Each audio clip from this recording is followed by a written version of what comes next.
విజయవాడలో అవధాన సరస్వతి పీఠాధీశులు బృహత్ ద్విసహస్రావధాని బ్రహ్మశ్రీ డాక్టర్ మాడుగుల నాగఫణి శర్మ శ్రీ దుర్గా సౌందర్యలహరి మహాశతావధానం వైభవంగా జరిగింది.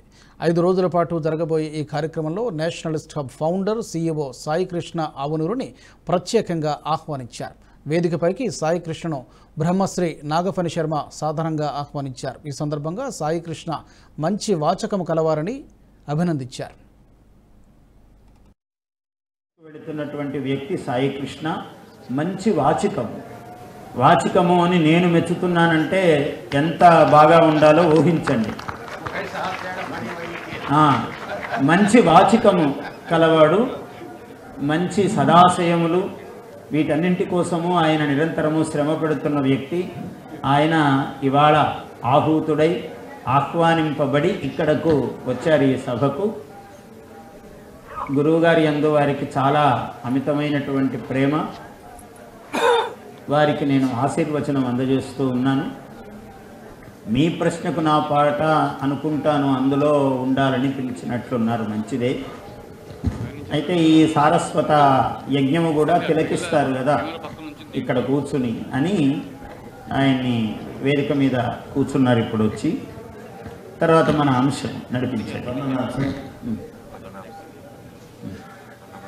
మీరు ఏదైనా మాట్లాడుతున్నారా? మీరు మాట్లాడండి, ఒక్క నిమిషం మాట్లాడండి. నేను ఇటు గమనించలేదు. సాయికృష్ణ గారిని నేను యూట్యూబ్లో చూశాను స్వామి. యూట్యూబ్లో చూసిన దాన్ని ఆయన విద్వత్ మీరు చెప్పారు, చాలా అందంగా కనిపిస్తుంది. యూట్యూబ్లో చూసిన దాన్ని పోల్చుకునేపోయాడు. అందుకే మీరు సౌందర్య లహరి అవధానం పెట్టారని ఆయన వచ్చారు ఇక్కడికి. సౌందర్యం ఉభయథా సామాన్యం. హీరో గారికి కూడా అది చెల్లుతుంది ఆ మాట.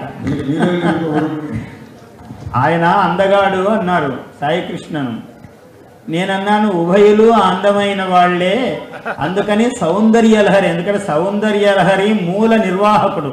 ఈయన సౌందర్యవంతుడు కాకుండా దీన్ని ఎట్లా నిర్వహించగలరు? అందుకని ఈవో గారు ఆయన వయస్సుకు ఆయన చాలా అందంగా ఉంది. తీర్థ పదము వచ్చి. ఈ వీడియో మీకు నచ్చినట్టయితే లైక్ చేయండి, 10 మందికి షేర్ చేయండి. అలాగే కామెంట్ల రూపంలో మీ అభిప్రాయాలను మాతో పంచుకోండి. Nationalist hub group of channels ను సబ్స్క్రైబ్ చేసుకుని తెలుగునాట జాతీయవాద జర్నలిజాన్ని ప్రోత్సహించండి. ఈ వీడియో కింద ఉన్న బెల్ ఐకాన్ పై క్లిక్ చేయడం మర్చిపోవద్దు.